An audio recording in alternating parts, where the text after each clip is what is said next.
voltage နဲ့ current ဆိုတာကြားဖို့ကြောင်ပါဒါပေမဲ့အဲ့ဒါတွေကတကယ်တမ်းကျတော့ဘာတွေလဲ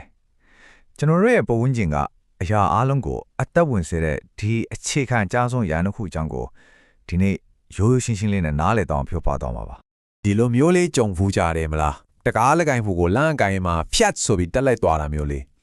အဲ့ဒီခံစားမှုလေးအဲ့ဒီအသေးဖွဲဖြစ်ရလေးကပဲရက်စစ်ရဲ့အကြီးကြီးကဘာတွေကိုဝင်းဖို့တောက်ချက်ပါပဲဟုတ်ပါတယ်အဲ့ဒီဖြတ်ကနေခြေသွားတာကတကယ်တော့တူလောင်ထားတဲ့စွမ်းရည်နေရုပ်တရက်လွတ်ထွက်သွားတာပါတေးသေးလေးကကျင်းဒါပေမဲ့အားကတော့တော်တော်ပါတယ်နော်ဒီမိဘွားတေးသေးလေးကနေအိမ်တအိမ်လုံးကိုလိမ့်ထိန်စစ်တဲ့စွမ်းရည်အကြောင်းကိုအတူတူဆက်ကြည့်အောင်ဒါပေမဲ့ဒီမိဘွားလေးရဲ့နောက်ွယ်ကတစ်ပြန်ပညာကိုနားလည်ဖို့ဆိုရင်လေလက်စစ်ကိုခဏမေ့ထားပြီးကျွန်တော်တို့နေတိုင်းမြင်နေရတဲ့အရာတွေဆွဲငင်အားတို့ဖီအားတို့အထူးသဖြင့်ရေအဲ့ဒါတွေအကြောင်းအရင်ပြောမှဖြစ်မယ်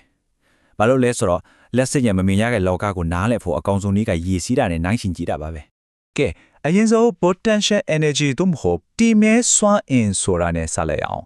နာမည်ကနည်းနည်းခတ်တယ်လို့ထင်ရပေမဲ့သဘောတရားကရိုးရိုးလေးပါအလုပ်တစ်ခုလုပ်ဖို့အစင်တဲ့အနေထားနဲ့တိုးလောင်ထားတဲ့စွမ်းအင်ပဲဥပမာစေကြီးတစ်ခုထဲမှာအပြည့်ဖြည့်ထားတဲ့ရေလိုပါအဲ့ဒီရေကအခုချက်ချင်းဘာမှမလုပ်သေးဘူးဒါပေမဲ့တကားဖွင့်ချလိုက်တာနဲ့ကြီးမားတဲ့စွမ်းအင်နဲ့စီးဆင်းသွားနိုင်တဲ့အလားရှိနေလေအဲ့ဒါ potential energy ပါပဲအဲ့တော့ကျွန်တော်တို့ရဲ့အဓိကနိုင်ရှင်ချက်ကဒီလိုပါရေစစ်နေမှာဆိုရင်ရေကန်တွေကရေအမြင့်ဒါမှမဟုတ်ဖီအားကြောင့်ရေကစီးဆင်းတယ်ဟုတ်တယ်မလားလက်စစ်စစ်နေမှာလည်းအဲ့ဒီလိုပဲ voltage လို့ခေါ်တဲ့လက်စစ်ဖီအားက electron လို့ခေါ်တဲ့လက်စစ်အမုံလေးတွေကိုစီးဆင်းစေတယ်တစ်ခုကမြင်ရတယ်တစ်ခုကမမြင်ရဘူးဒါပဲကွာလားရေကိုမြေပြင်ကနေတောင်ကုန်းကိုปั๊မနဲ့ဆုပ်တင်လိုက်တယ်ဆိုပါစို့အဲ့လိုလို့ဖို့စွမ်းအင်တွန်းလိုက်ရတယ်အဲ့ဒီစွမ်းအင်ကတောင်ပေါ်ရေထဲမှာ potential energy အဖြစ်တိုးလောင်ပြီးသားဖြစ်တော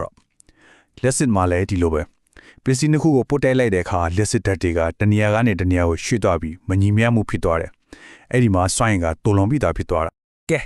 အခုဆိုရင်အခြေခံသဘောတရားတွေတည်သွားပြီဆိုတော့ပထမဆုံးအဓိကဇာတ်ကောင်ဖြစ်တဲ့ voltage အကြောင်းကိုအသေးပိုက်စပြီးလေ့လာကြည့်ကြရအောင်သူကရက်စစ်လောကရဲ့ PR တောင်းမို့တွန်းအားပေါ့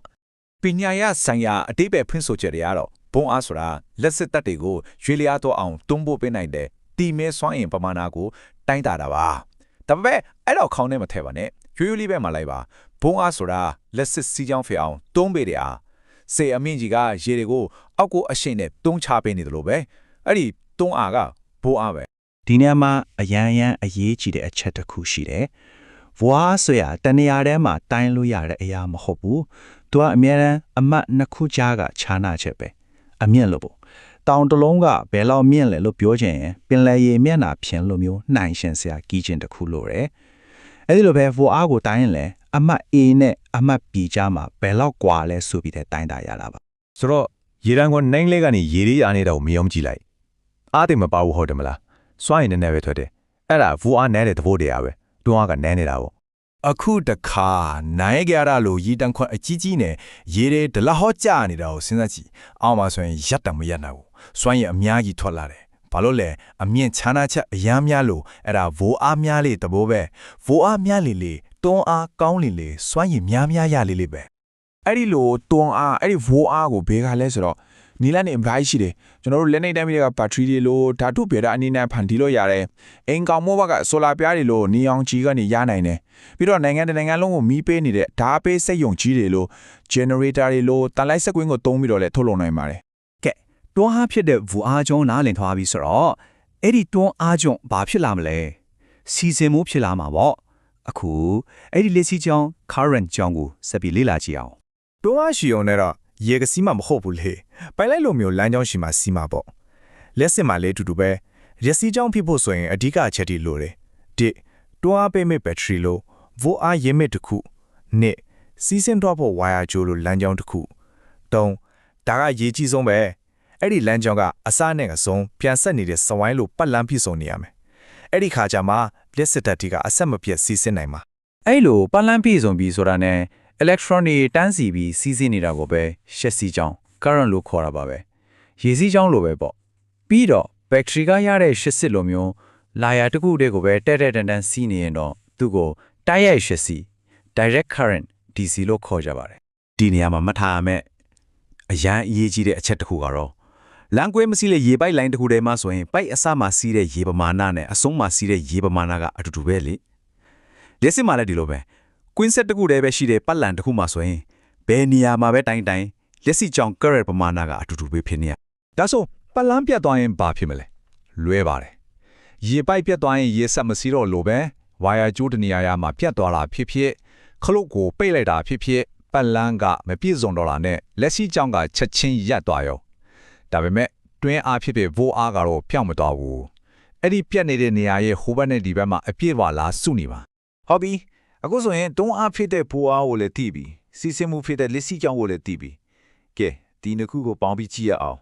အဲ့လိုပေါင်းကြည့်တဲ့အခါမှာနည်းနည်းလေးရှုပ်သွားနိုင်တဲ့ polarity ဆိုတဲ့အယူဆတစ်ခုပေါ်လာပါတယ် polarity ဆိုတာဘာမှခက်ခဲမဟုတ်ပါဘူးဗိုးအားရဲ့လာယာကိုပြောတာလက်စစ်ကြောင့်ကဘယ်ကနေပဲကိုတွန်းခါရမှာလဲဆိုတာကိုအပေါင်း plus နဲ့အနုတ် minus သင်္ကေတလေးတွေတုံးပြီးပြောပြထားတာပါပဲလမ်းညွန်ဆိုင်ဖို့လို့ပေါ့ဒါပေမဲ့ဒီနေရာမှာလားစိတ်ဝင်စားစရာကောင်းတာ polarity ဆိုတာပုံသေးမဟုတ်ဘူးသူကနှိုင်းရှင်တဲ့အရာပေါ်မှာမူတည်တယ်ဥပမာတောင်ကုန်းတစ်ခုပေါ်မှာရနေတဲ့လူတရားကိုစဉ်းစားကြည့်တောင်ထိပ်နဲ့နှိုင်းရှင်ရင်သူကအောက်မှာရှိတယ်ဒါပေမဲ့တောင်ချေလွန်းပြင်းနဲ့နှိုင်းရှင်ရင်တော့သူကအပေါ်မှာရှိနေတာလေ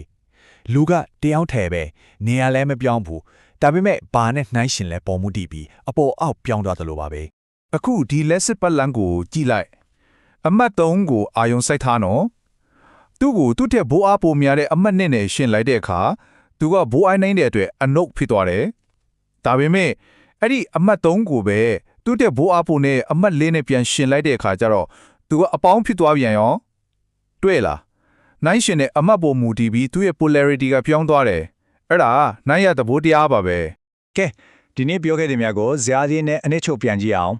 လက်စစ်မှာ VAR ဆိုတာရေဥမာတဲ့ကရေရဲ့အမြင့်ဒါမှမဟုတ် PR လို့တွန်းအားပါရက်စီးကြောင်းဆိုတာကတော့အဲ့ဒီတွန်းအားကြောင့်ဖြစ်လာတဲ့ရေစီးနှုန်းနဲ့တူတယ်ပြီးတော့လက်စစ်ပတ်လန်းဆိုတာကတော့ရေစီးဆင်းဖို့လွှတ်တဲ့ပိုက်လိုင်းနဲ့အတူတူပါပဲဒါကြောင့်လက်စစ်ကိုနားလည်ဖို့ဒီစကားသုံးခုကိုပဲမြဲမှတ်ထားလိုက်ပါ VAR ဆိုတာတွန်းအားလက်စီးကြောင်းဆိုတာစီးဆင်းမှုလက်စစ်ပတ်လန်းဆိုတာလမ်းကြောင်းအဲ့ဒီသုံးခုပါပဲ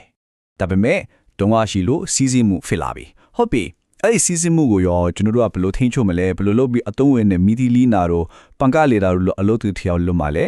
ဒီစီးဆင်းမှုကိုခုခံတဲ့အကြောင်း resistant အကြောင်းကိုတော့နောက်တစ်ပိုင်းမှာစပ်ပြီးလေ့လာထားကြပါမယ်